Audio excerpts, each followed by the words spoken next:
A questão, como eu disse para vocês, história é uma coisa, memória é outra, né? Então a gente não vai entrar nessa questão conceitual porque não importa agora, é mais para o espaço acadêmico que a gente acaba trabalhando esses conceitos, né? Mas a história, dentro de uma perspectiva acadêmica, ela se utiliza da memória. A memória é uma fonte, né? Então a memória está nas lembranças daqueles que foram atores, né? Aí a gente trabalha com a questão das entrevistas, a questão do trabalho da história oral, principalmente, né? Essa memória pode estar eternizada em vários tipos de fontes diferentes, seja jornais, cartas, né?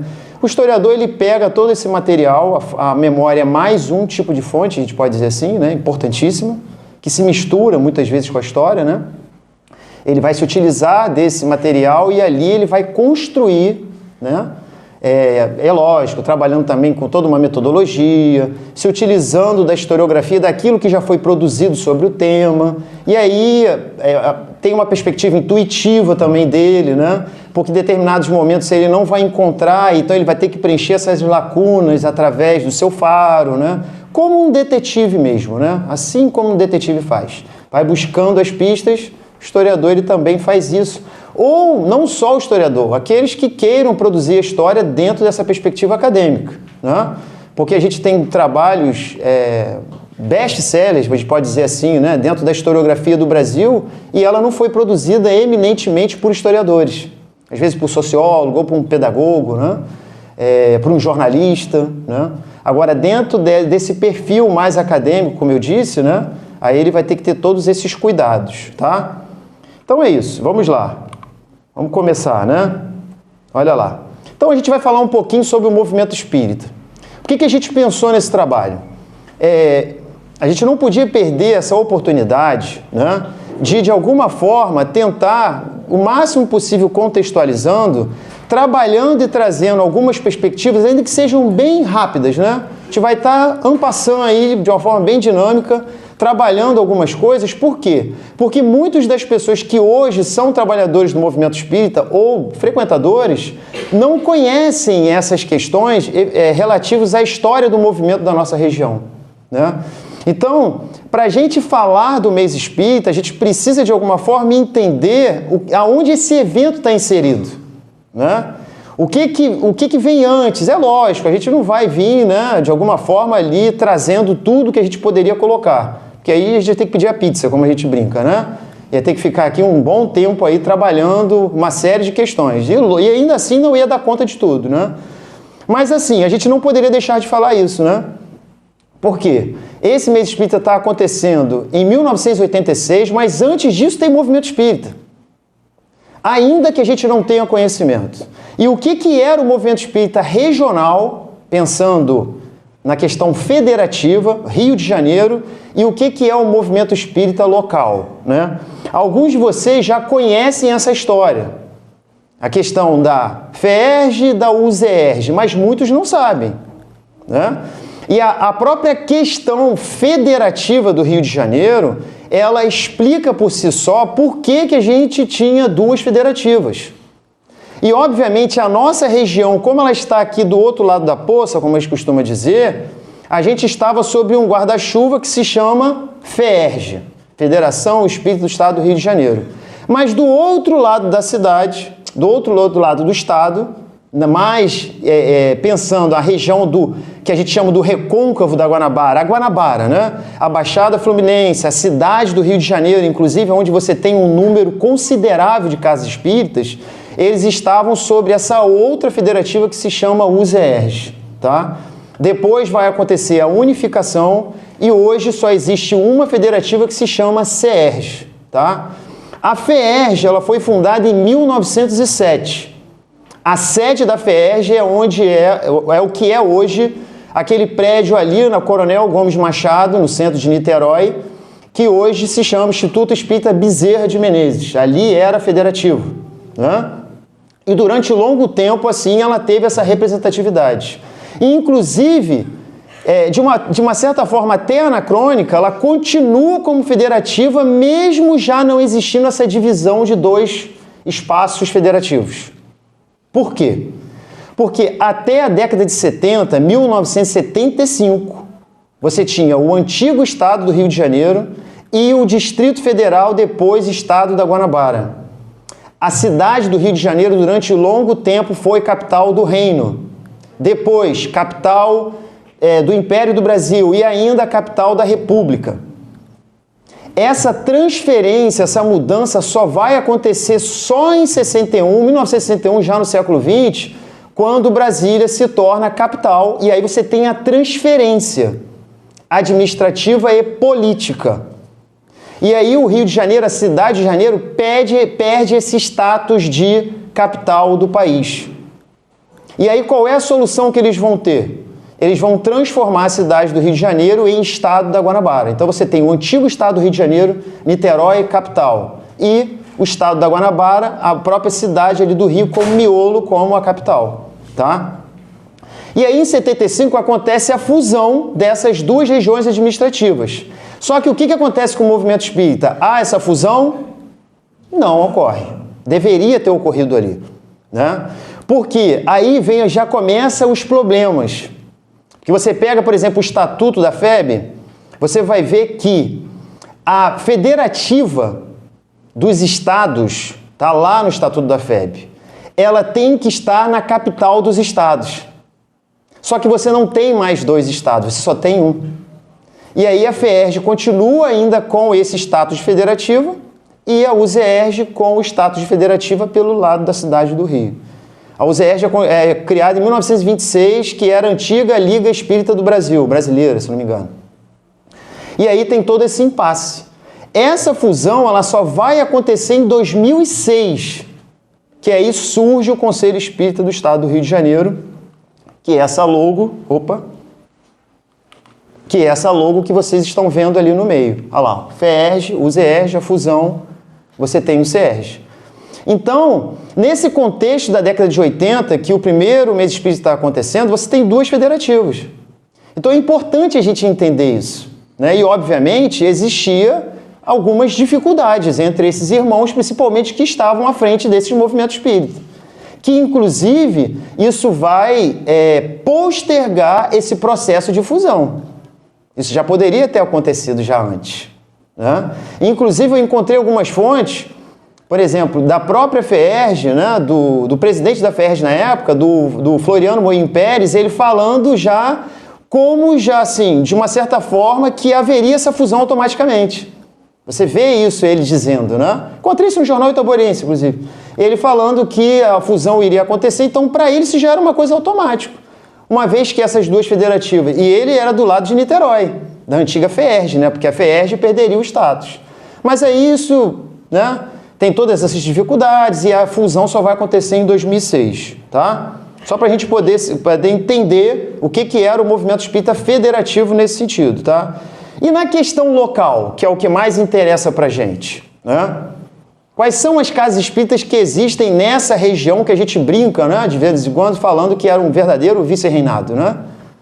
Porque se você pegar geograficamente o que é hoje o 40º Conselho Espírita de Unificação, haja perna para andar, né? Porque são nada mais, nada menos que Itaboraí, Tanguá, Rio Bonito, Silva Jardim, Cachoeira de Macacu. Apesar de ser uma região muito extensa, não tem muitas casas espíritas, quando comparado a outros locais, como por exemplo a cidade do Rio. Não precisa ir muito longe. São Gonçalo, Niterói, que tem um número de casas espíritas bem maior, tá?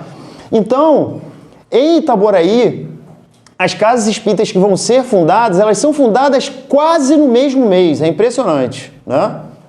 Então, as duas em 1952. Cosme Damião em janeiro de 1952. Então, ó, Centro Espírita Cosme Damião, Centro Espírita Trabalhadores de Jesus, né?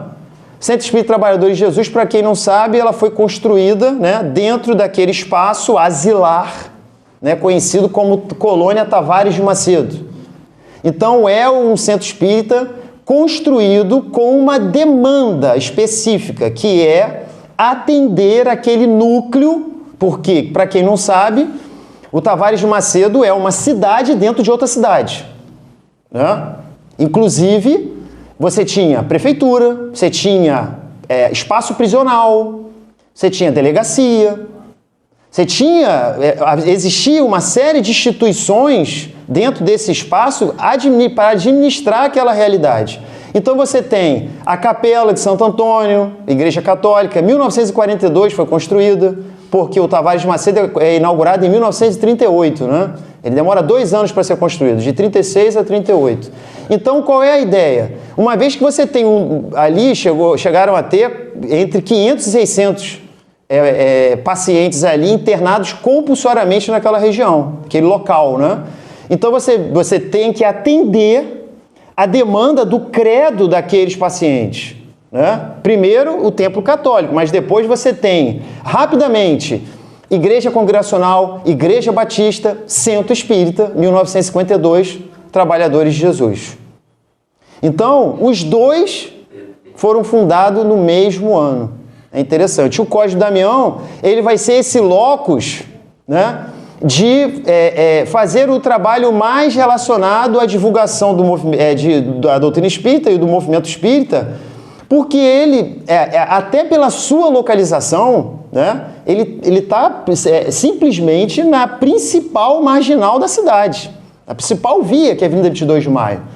Então, assim, não existe casa espírita no município de Itaboraí mais bem localizado do que o Cosme Damião. Está ali na via principal, né? Então, todo mundo passa por ali, né, constantemente, está ali vendo. Inclusive, é um terreno valiosíssimo, se a gente for pensar nos dias atuais, né? Então, uma localidade muito importante, né? E que tem uma história muito bonita também, né? Mas, ao mesmo tempo, como hoje a nossa região, porque nem sempre o nosso movimento espírita teve essa, digamos assim, né, essa conexão entre todos esses municípios que hoje congrega o Conselho Espírita de Unificação. Por isso que, de alguma forma, a gente também vai aqui enfatizar mais a questão de Itaboraí, né? E essa pesquisa nossa não é uma pesquisa assim de caráter acadêmico, né? Dissertação de mestrado. Eu trabalhei com outros temas, né? História da saúde, enfim. Então, assim, mas é uma pesquisa ainda incipiente, né? Mas que a gente já vem colhendo material há algum tempo, principalmente de Itaboraí, né? Então, assim, qual é o nosso desejo? É que a gente possa percorrer as outras cidades, encontre também braços para a gente ajudar, né? Na questão, inclusive, como a gente falou da memória, é importante voltar um pouquinho, abrir um parênteses, né? Que a gente se preocupe muito mais com a questão desses arquivos que essas casas espíritas têm, porque isso está se perdendo, né? Por exemplo, o Centro Espírita Cosme Damião. O Cosme Damião tem um arquivo que é uma coisa espetacular. Por quê? Porque em especial o seu Valdir, que foi um dirigente que ficou muito tempo, né, o seu Valdir Ferreira, ele era muito cuidadoso com isso. Então, ali tem documentação que vocês nem imaginam, como, por exemplo, a avaliação de um evento de um Ogum baiano que foi feito em 1973, 72, com o número de convites vendidos, com a ata das pessoas que estiveram lá participando desse evento. Então, tem muita documentação, não é só a ata de fundação, que a maioria das casas tem ata de fundação. Às vezes um livro de presença, um livro de ata. O arquivo do Cosme Damião tem as fichas de sócio, né? De 1979, 78. É uma coisa mesmo incrível, não dá nem para... A irmã sabe, né? A Célia sabe que a gente vai lá, eu fico assim, né, meio baratinado, né? E aí a gente vai dali escolhendo aquilo que a gente vai buscar. Por quê? Porque se você for digitalizar todo aquele material, haja, né, disposição, porque realmente tem muita documentação. Então, o Cosme Damião é um exemplo nesse sentido. Então, quantas casas centenárias, por exemplo, a gente está vendo aí o Centro Espírita Cachoeiriense, é uma casa secular, tem mais de 100 anos. O Grupo Espírita João Batista de Rio Bonito está próximo também dessa marca, né, de 100 anos. Então, o que a gente está fazendo? A gente está tendo cuidado com essa documentação, porque a memória, ela não é só importante para a gente falar desses personagens que vieram ao longo do tempo e contribuíram. Ela é uma coisa dinâmica, ela pode trazer contribuições muito importantes. Até para a gente pensar na questão da evolução do espaço, aquilo que a gente errou, aquilo que a gente acertou e deixou de fazer, e aí a gente precisa ter acesso a essas informações, tá? Então, ó, essas 3 casas, ó, Centro Espírita Cachoeiriense, Cachoeira de Macacu, Grupo Espírita João Batista de Rio Bonito, Centro Espírita Fé, Esperança e Caridade, que é uma casa também quase centenária. Então, em Silva Jardim, a única casa espírita até hoje que existe lá. Essas casas existiam, mas não existia nesse momento aqui, década de 50, 60. Ih, rapaz, me avisa, quando for assim me fala. Porque eu estou aqui pensando que vocês estão vendo, né? Olha lá. Crente, né? Porque eu estou trocando aqui, mas lá não troca. Tem que trocar aqui no trocador, né? Então, aí, vocês estão vendo aí, ó, Cosme Damião, Trabalhadores de Jesus, né? Só que ratificando aquilo que a gente já falou. E as outras casas que existiam nessas regiões que hoje compõem o Conselho Espírita de Unificação, tá? Hoje, essas regiões efetivamente estão partilhando conosco, mas nem sempre foi assim. Algumas delas já há bastante tempo. E a gente vai falar sobre isso mais adiante, tá? Então, ó, muito rapidamente, a gente não pode deixar de falar dessa irmã, né? Então, ela, pensando no movimento espírita de Itaboraí, ela tem um papel muito importante, né? Nair Cruz tem um papel muito importante. Ela esteve à frente durante muito tempo do Centro Espírita Cosme Damião e é uma irmã que desde esse início, a gente está falando de década de 50, 60, ela já fazia essa busca pela federativa, de trazer palestrantes, vocês vão poder ver de outras regiões, de buscar material na federação para que o centro pudesse ali ser utilizado, por exemplo, no trabalho de evangelização. E mais importante que isso, o Centro Espírita Cosme Damião sempre teve um lastro muito importante no trabalho social. Outras casas também sempre estiveram. Porque isso é uma coisa que, socialmente falando, nós espíritas somos reconhecidos por outras denominações religiosas, que é a capacidade de se envolver nas atividades sociais. E aí, nessa questão que eu estou chamando a atenção, não é simplesmente a manutenção e na questão da cesta básica, da bolsa de alimentos, não só nisso. Só para vocês terem ideia, pesquisando lá no arquivo do Cosme Damião, eu encontrei um ofício de 1965, assinado pela Nair Cruz, ela pedindo autorização ao prefeito de Itaboraí para implementar um curso noturno para pessoas, de alfabetização, já com essa preocupação, essa perspectiva da questão da educação. Detalhe, Nair Cruz era praticamente analfabeta. Então, uma pessoa analfabeta, preocupada com a educação do próximo e usando a casa espírita como um espaço educacional para jovens e adultos no curso noturno para que pudessem ser alfabetizados. Então, olha que interessante. Então, assim, isso é um detalhe na história do rastro que esse espírito deixou, né? E hoje a gente sabe que o trabalho importante que ela faz, espiritualmente falando, no movimento espírita fluminense. Então ela continua, né? E a gente tem muitas notícias disso. E notícias, inclusive, que vieram de pessoas que não conheceram. A gente tem, por exemplo, carta mediúnica de Nair Cruz assinando, e o médium não conhecia. Ela teve que buscar o Floriano, por exemplo, para poder saber de quem era aquela pessoa, porque assinou, trouxe aquela narrativa, fala de Itaboraí, mas eles não conheciam. Então, assim, isso não é só uma, a gente tem outros materiais também. Mas como ela hoje não é objeto nosso, né? E a gente não poderia deixar de falar, né? Porque o movimento espírita de Itaboraí, em especial, deve muito a Nair Cruz. Porque a fundação do Centro Espírita Cosme Damião é um movimento que tem a ajuda de muitas pessoas, mas quem é pioneiro e que puxa todo esse trabalho, que faz esse movimento de sair do Rio de Janeiro e vir para essa região, e aí eu convido vocês a fazer o exercício de tentar entender o que era Itaboraí em 1950, tentem imaginar só um pequeno conforto que a gente tem hoje, né? E naquela época não existia. Não existia ponte Rio-Niterói, tá?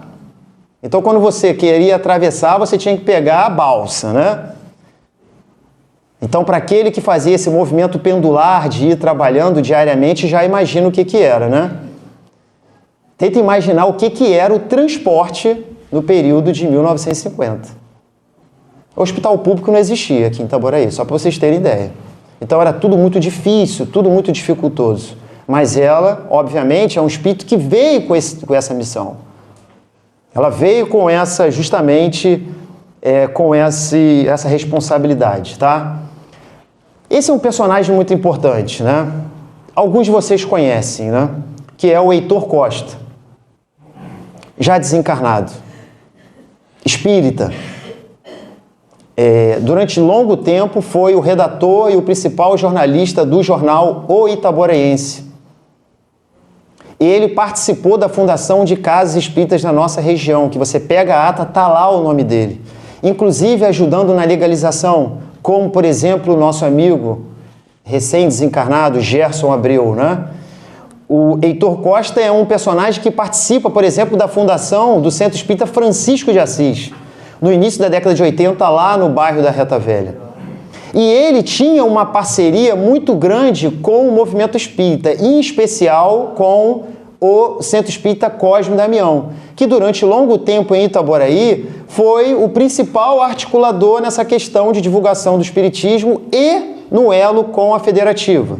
Não esqueçam, FEERJ, tá? Aí essa imagem a gente conseguiu com o filho dele, né? Que é uma pessoa que eu tenho uma amizade muito grande, né? Que eu tenho um carinho profundo, né?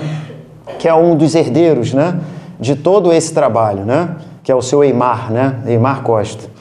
E aí essa foto dele, ele em frente à máquina linotipo, né, onde boa parte desse jornal rodou, tá? O Itaboraense foi fundado, é um jornal centenário, tá? Ele foi fundado em 1894, final do século XIX. E ele rodou por nada mais, nada menos do que 100 anos. Na década de 90 do século XX, que o Itaboraense vai parar de ser de rodar, né? Vai sair de circulação. Essa fonte é muito interessante, olha só, é do jornal Itaboraense, né? 1965, olha só. 1965, Cosme Damião, a Nair Cruz estava na presidência ainda, tá? Só para vocês terem acompanharem a cronologia do tempo, Nair Cruz desencarna em 1972. Então, 65 ela estava à frente. Então, vejam, é o que eu digo. Já nesse período, ainda que não existisse ali uma célula estruturada, mais à frente vai existir, tá? Você vê já, primeiro, o jornal servindo como um grande divulgador das palestras espíritas, né? Ó, promovida pela Federação Espírita do Estado do Rio de Janeiro, sendo realizada palestras na União Espírita Cosme Damião. Nessa época ainda tinha o nome era União Espírita, né? Depois que vai passar para Centro Espírita Cosme Damião. No Outeiro das Pedras, aí vem dizendo lá as datas e os palestrantes. Detalhe, talvez vocês estejam com um pouco de dificuldade, porque eu recortei, né? A última palestra, Floriano Moim Pérez, que durante 16 anos foi presidente da Federação Espírita do Estado do Rio de Janeiro. Floriano Moim Pérez era figurinha carimbada no Centro Espírita Cosme Damião. O seu Valmir pode falar bem disso, né? Ele estava sempre por lá, as divulgações de palestras era quase sempre tinha o presidente da FEERJ fazendo a palestra no Cosme Damião. Essa é a que eu mais gosto, tá? Essa é de 1971, um ano antes de Nair Cruz desencarnar. Olha lá. Me avisem, me ajudem. Eu estou papando mosca aqui. Então, ó, essa é a que eu mais gosto. Por quê? Porque ela já faz uma conexão direta com a questão dessa realização de semana espírita, mês espírita. Isso já tem muito tempo. Pensando a nossa região, tá? tem aí o jornal ao lado, 1971, do lado eu recortei ali aquilo que interessa pra gente. União Municipal Espírita elegeu diretoria, ou seja, em 1971, tá ouvindo bem, Francisco? 1971 já existia movimento espírita organizado na nossa região. O nome era União Municipal Espírita, UME. E a gente vai ver em outras regiões também, né? E na mesma fonte, eu até mandei isso aqui para os companheiros lá de São Gonçalo, né, algum tempo atrás. Você tem um pequeno anúncio, porque o Jornal Itaborense, ele divulgava movimento espírita local, cidades próximas e atividades que aconteciam em Niterói, na FEERJ. Porque, inclusive, o seu Heitor Costa, ele morava em Niterói e vinha para Itaboraí para poder fazer as publicações do jornal. Então, ele tinha essa preocupação. Olha lá que interessante. 1971, segunda semana espírita de São Gonçalo. Eu pergunto a vocês, será que os companheiros de São Gonçalo têm o mapeamento dessas fontes? Quantas casas espíritas em São Gonçalo são, assim como essas casas que eu disse, centenárias, que boa parte desse material foi se perdendo ao longo do tempo? Então, quantas semanas espíritas aconteceram em São Gonçalo? Até o momento se tornou mês, porque hoje em dia lá é mês espírita, igual nós fazemos, igual o Maricá faz, igual o Niterói também, né?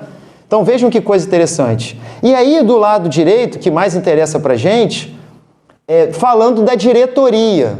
E olha os nomes, olha que preciosidade, né? Presidente da OMI, Nair Ferreira da Cruz. Primeiro secretário, Silvio Carvalho. Já vamos chegar nele, tá? Segundo secretário, Nilson Pires Paulo.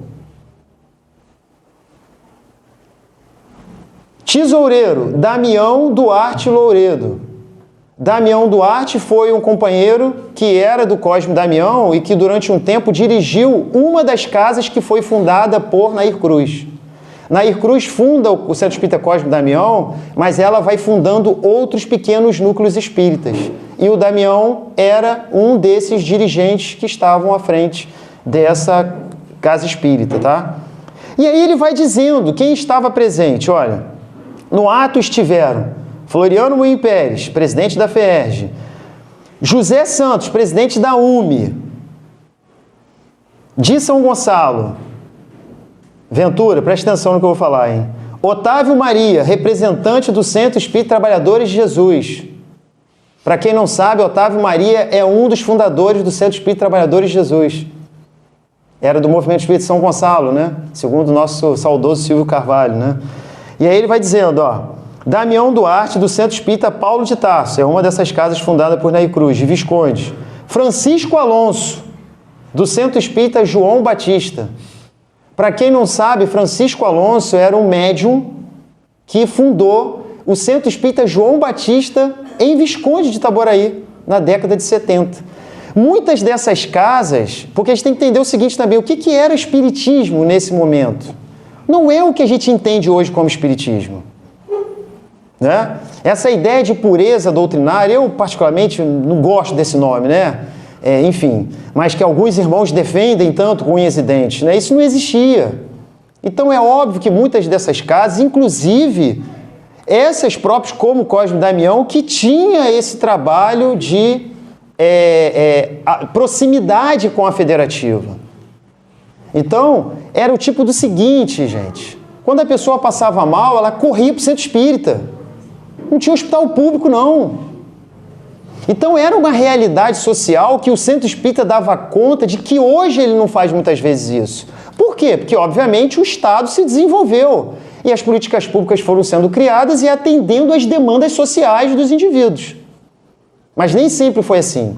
Então o centro espírita muitas vezes ocupava um espaço e isso abria naturalmente flancos, né, para outros tipos de práticas relacionadas a questões espirituais que não necessariamente hoje a gente reconhece como ofício da doutrina espírita. E isso não é problema algum, tá? Não é problema algum isso. A gente, né, como diz o nosso saudoso Chico Xavier, são guichês. Cada um está no seu guichê. Quando a gente passa do guichê, vai para o mesmo pátio, não é isso?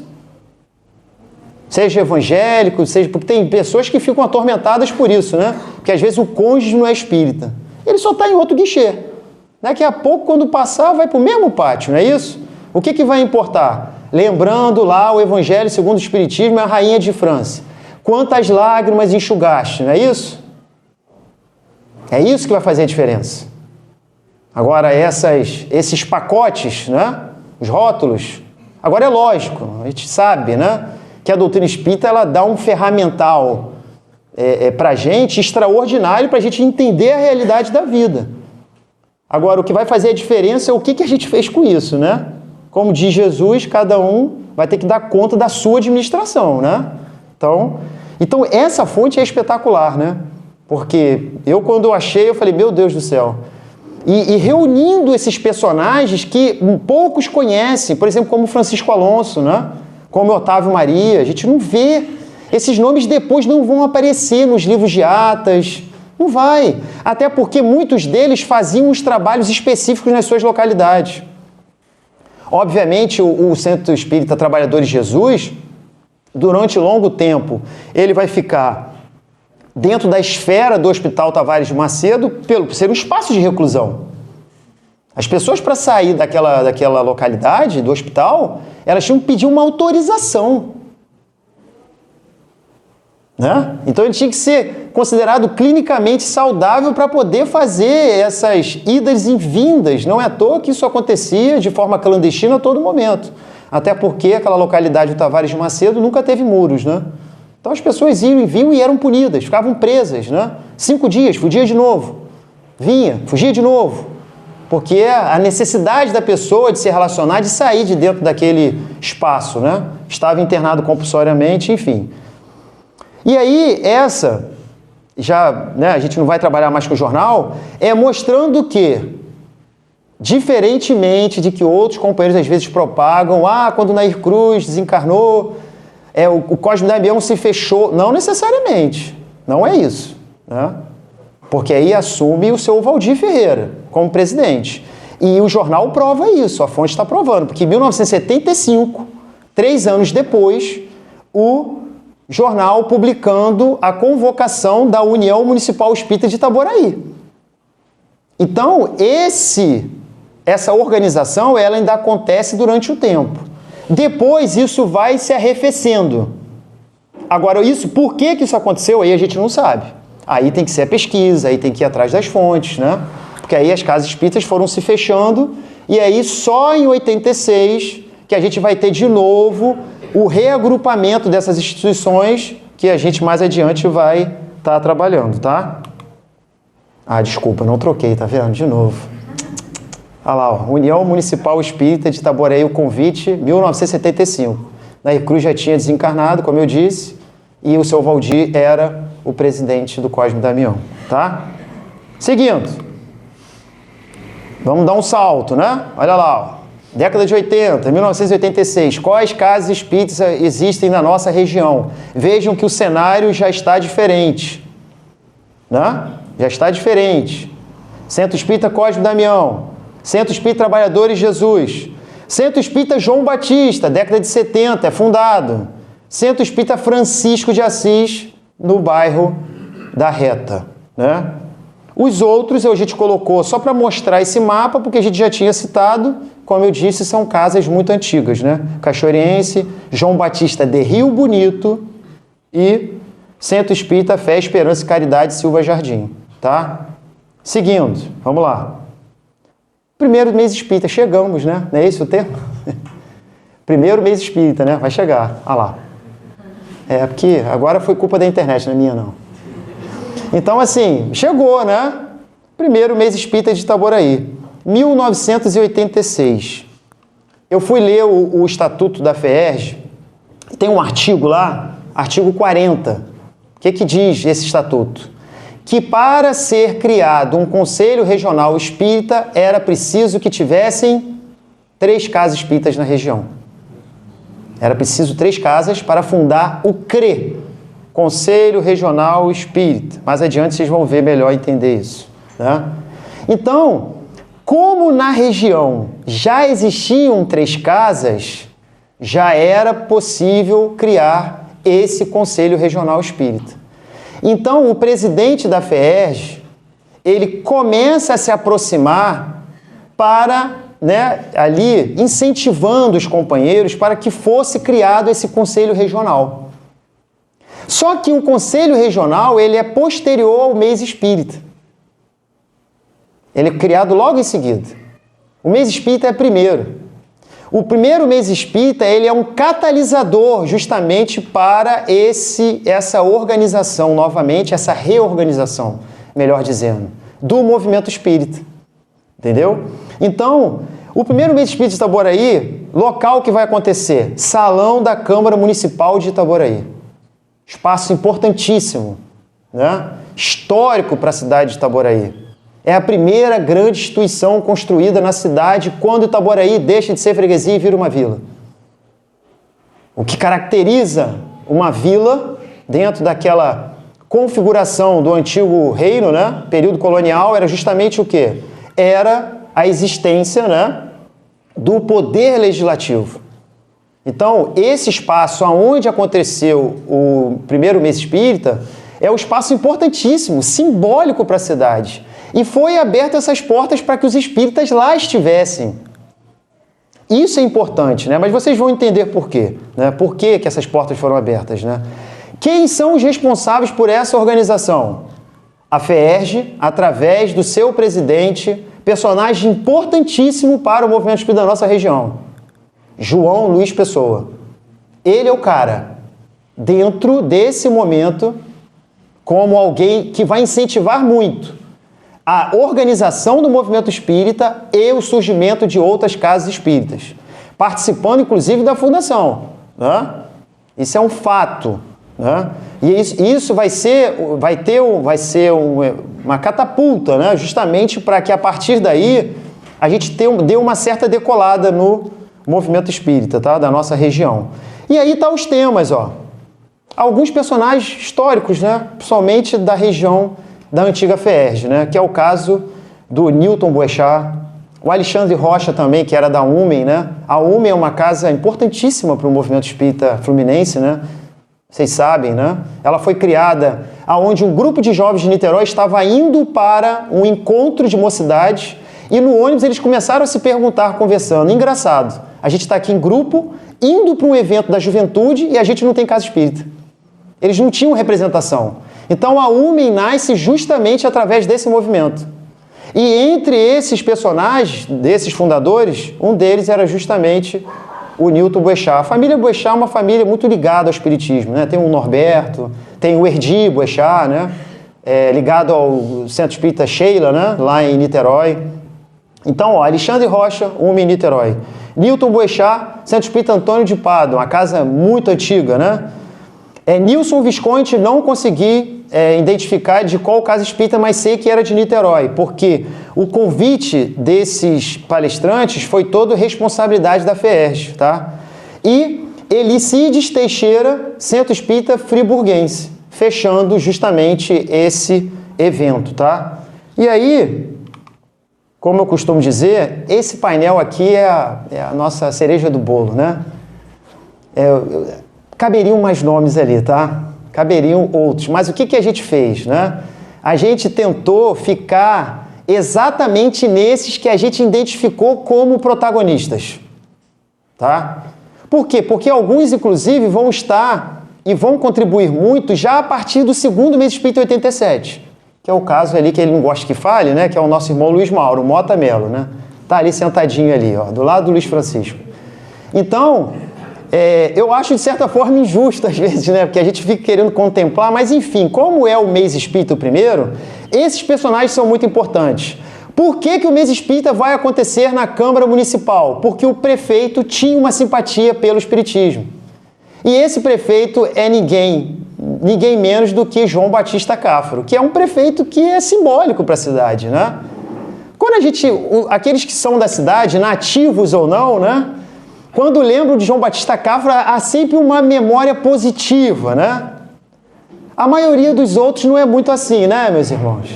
A memória, às vezes, não é tão positiva, né? Mas o João Batista Cáfaro é alguém que, para além da sua administração, eu não estou dizendo que se ela foi boa, não, tá? Aí cabe a história e o tempo julgar, né? E os personagens que ali estiveram. Mas que há uma memória positiva, tanto é que quando eu falei no Batista Cafo, eu vi muita gente rindo. Então isso mostra que realmente é positivo, senão, né? Levou muita injeção, né? Alguns iam... Levaram muita injeção. Muita injeção do João Batista, o João Batista, exatamente, era ligado a essa questão da farmácia, né, da saúde. Então, realmente é um prefeito, de certa forma, lendário para a cidade, né?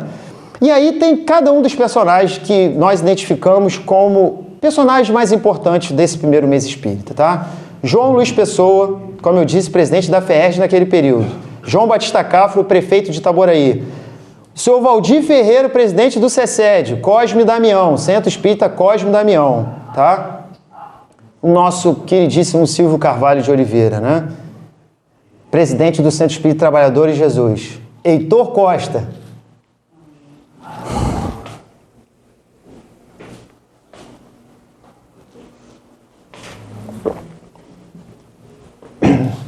Fácil não.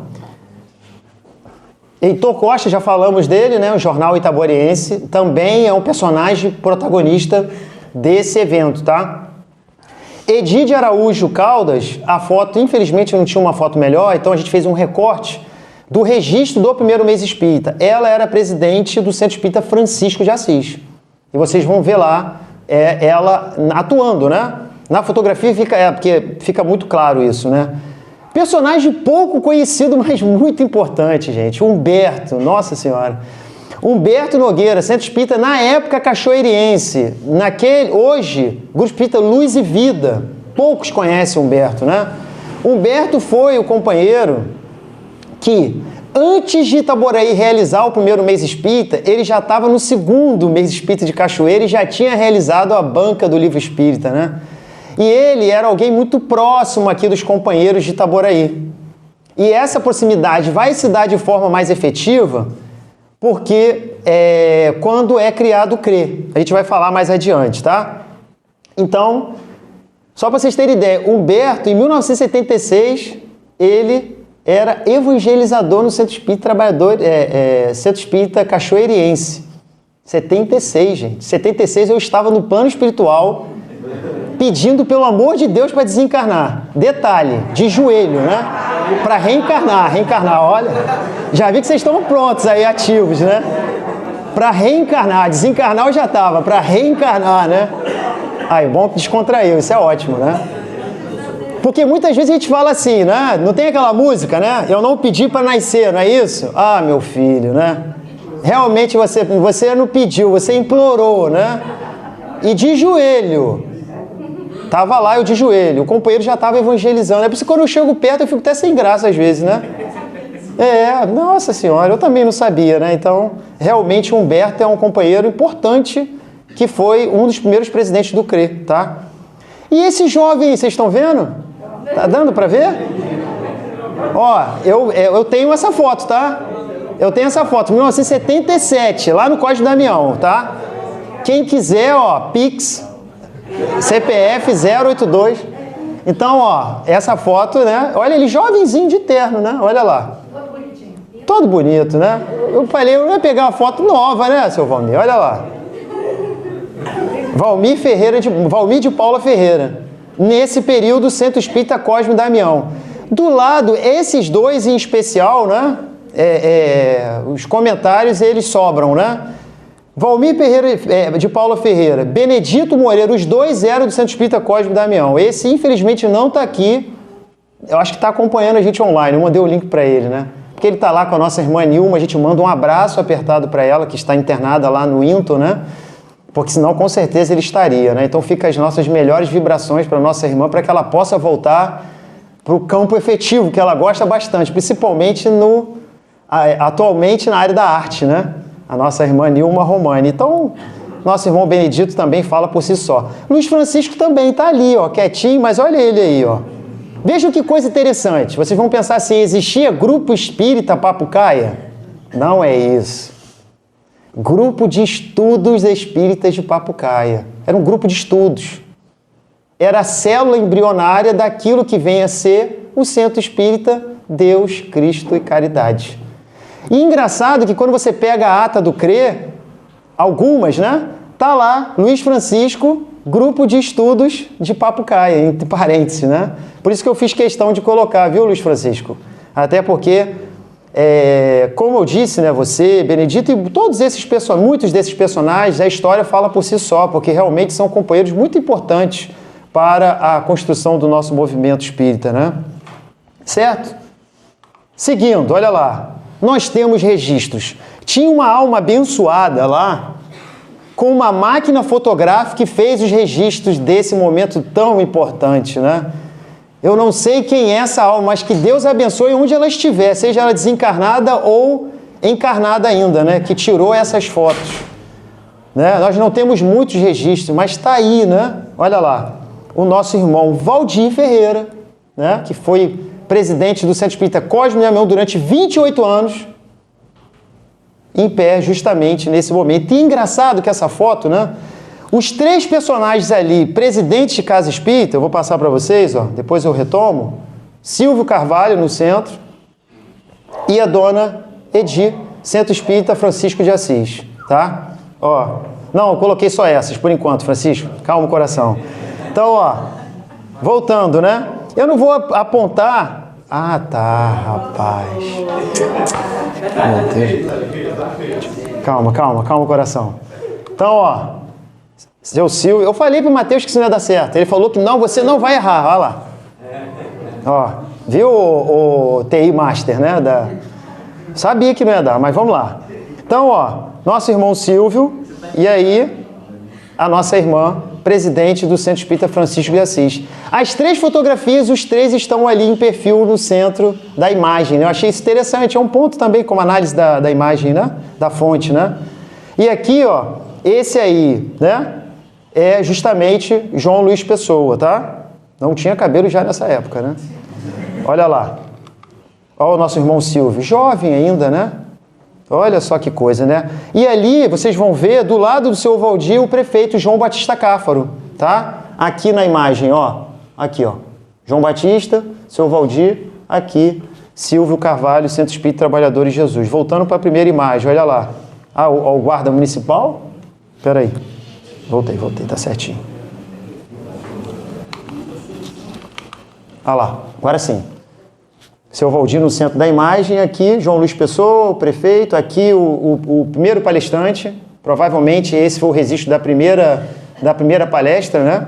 Que é o Alexandre Rocha, é isso, Luiz Francisco? Alexandre Rocha, né? Da UMEN, né? Então, ó, olha que interessante, né? Que Deus abençoe, como eu disse, João Batista, de Deus, exatamente. E, lógico, né? Como, segundo a memória dos protagonistas, né? De alguns deles, a Câmara ficou com uma frequência ali, o evento teve uma frequência muito boa, né? Então, é lógico, teve aí o apoio da Prefeitura, do Poder Executivo, justamente na abertura desse espaço institucional importante, não poderia ser melhor, né? Para o acontecimento do primeiro mês espírita, né? Então, passando, olha lá. Essa daí eu coloquei só para mostrar para vocês, né? Porque a gente teria muitas imagens, já está se aproximando do fim, né? A partir desse processo, né? Eu vou falar, calma. Então, a melhor parte da imagem, vocês estão vendo o que é, né? É um momento pet love, né? Você tem aí, não é o Caramelo, mas deve ser um parente muito próximo dele, né? Ali. E detalhe, né? Fazendo análise da fonte, olha lá, análise da imagem, né? Historiador bichado, né? O Centro Espírita é o Francisco de Assis. Então, os irmãos menores estão na imagem, né? Olha que coisa interessante, é um detalhe, né? É o registro, né? Os irmãos menores, é a casa de Francisco, né? Então, tá ali, né? O primo do Caramelo, junto. Hoje eles frequentam lá. Ainda estão ainda? Ah, que bom que a casa continua tendo esse carinho, né? Pelos pets. E aqui, o nosso amigo Gerson Simões Monteiro, né? Por quê? Porque muitos dos companheiros, inclusive que fundaram o Centro Espírita Francisco de Assis, eram do Rio, da cidade do Rio. Então, obviamente, essa proximidade com a UZERJ, através deles, existia. Então, o Gerson Simões Monteiro, que foi presidente da UZERJ durante um tempo, e tem um papel muito importante na Rádio Rio de Janeiro, de frente para a Rádio Rio de Janeiro, todo mundo aqui conhece, gente? Já ouviram falar do Gerson Simões Monteiro, né? É um personagem icônico do movimento espírita do Rio de Janeiro, né? Desencarnou, tem aí cerca de, eu acho que 5 anos, alguma coisa em torno disso, né? Já tem algum tempo já. Tem mais? Tem mais? Olha, eu lembro dele, só um pequeno, abrindo um parênteses, né? Mês Espírita, se eu não me engano, de 2009 ou 2011. 2011 ou 12, alguma coisa assim, né? Posso estar errando nas datas, falando tão de data. O Gerson já com a idade bem avançada, ele foi um dos convidados, né? Eu lembro que o Cláudio Mac convidou ele, né? Para a realização do mês Espírita, e ele veio com a Fiat Unozinha dele, subiu lá a colônia, né? E fez a palestra, tinha gente pendurado na janela, né? Porque o Centro Espírita do Trabalho de Jesus é pequenininho, né? Agora tá maior, né? Mas o salão é sempre muito pequenininho, aí gente pendurada na janela, um monte de gente dentro do pé do lado de fora. Ele fez a palestra, uma das palestras do mês Espírita, o Gerson já estava ali no final já da sua caminhada, né? Esse registro é de 1991, tá? Ou seja, era o 5º mês Espírita, tá? E ele aconteceu no Centro Espírita Francisco de Assis, tá? O 2º mês Espírita ele acontece no Centro Espírita Cosme Damião. O 3º e o 4º vão ser na loja maçônica, segunda loja ali próximo do Corpo de Bombeiros, né? Perto, em frente ao campo municipal, tá? O Alzirão, certo? E ali do lado do Gerson, Dora do Vale Paiva, diretora naquele momento do Centro Espírita Francisco de Assis. Vejam que coisa legal, né? Certo? E aí, essa é uma avaliação nossa, tá? A gente poderia puxar para várias outras questões. É uma perspectiva nossa através do que a gente avaliou as fontes, daquilo que a gente chega à conclusão. Mas não é uma conclusão final, não é uma hipótese, tá? Qual foi a importância do primeiro mês espírita? Para além dessa ideia de ser o primeiro evento. Isso é uma coisa que a gente precisa pensar. Qual é a importância dele? Ele foi o primeiro. Não é só isso. A reorganização do movimento espírita. O primeiro mês espírita ele teve um papel fundamental como elemento de reorganização do movimento espírita. Sabe por quê? 2 meses depois que o mês espírita acontece, em janeiro de 1986, é fundado o Conselho Regional Espírita de Itaboraí. O CRE, que vocês estão vendo aí, ó. Conselho Regional Espírita. Março. Agora. Espera aí. Você vai ver só. Depois a gente conversa, Matheus. Então, olha lá, ó. A reorganização do movimento espírita, tá? A gente já está no finalzinho. E aí, olha lá. Olha, Matheus. Certo? Agora tem que olhar para lá, vou olhar mais para cá, não. Mais fácil, né? Senão aqui eu me perco. Olha lá. Então, ó, 2 meses depois foi criado o CRE, Conselho Regional Espírita, março de 1986. Então, a célula base ali naquele momento foi justamente o primeiro mês espírita, porque agrupou essas casas. Só que o que aconteceu?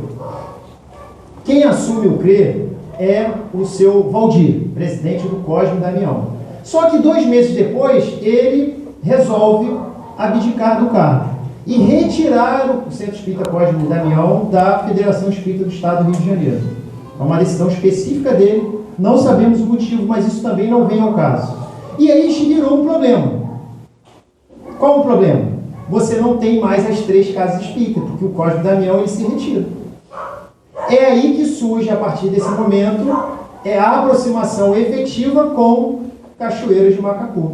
Tanto é que quando você pega as atas, você vê lá, Conselho Regional Espírita de Itaboraí, Cachoeiras de Macacu.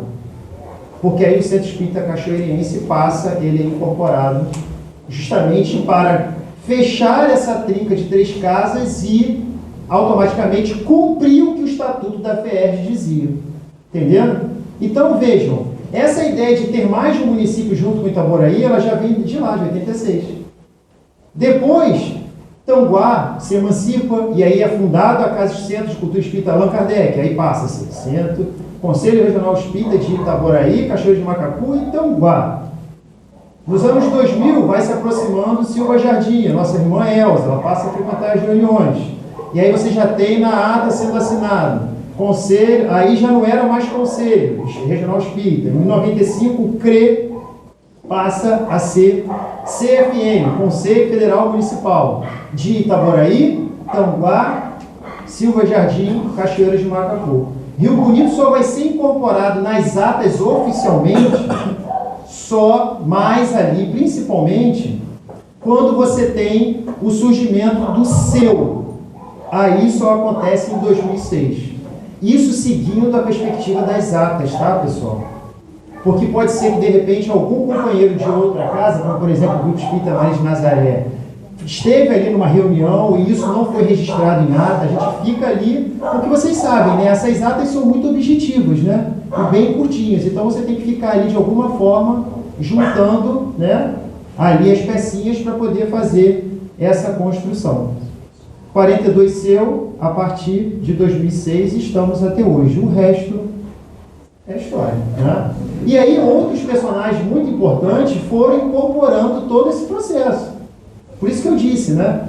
Aí você tem, por exemplo, o nosso irmão Walter Silva, tem o nosso amigo André Cantarelli, que tem, por exemplo, um personagem já anterior a esses, que é o Paulo Roberto Simões, que também ali estava integrando, que desencarna em 2002, inclusive ele desencarna como presidente do CFN, e aí há uma eleição e outro companheiro passa a ser o presidente, né?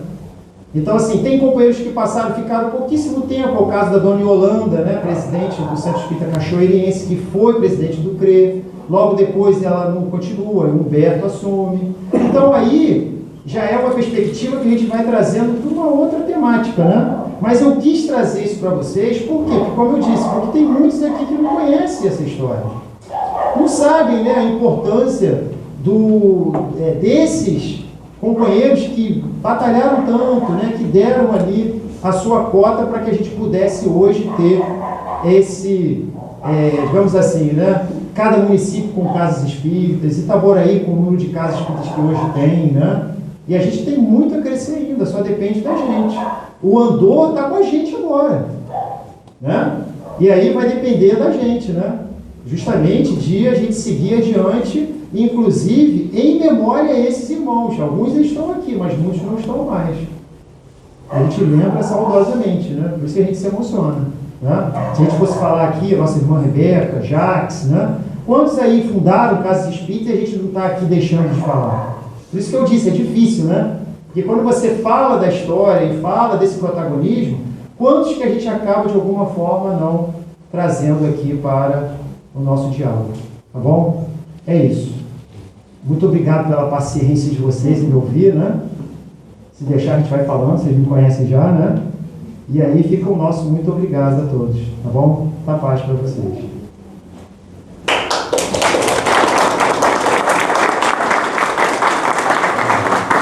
Só uma questãozinha, senão para a gente não esquecer. A companheira do GECAL pediu para lembrar que a cantina está aberta e o bazar também. A gente agradece, né? Bom, Luiz Maurício, muito obrigado. A gente se emociona muito, me emocionei muito. Você vai fazer o sinal para a gente. Né? Mas antes disso, eu queria agradecer ao Luiz Maurício, agradecer a todos vocês e anunciar o próximo evento, que será em Silva Jardim. Nós teremos um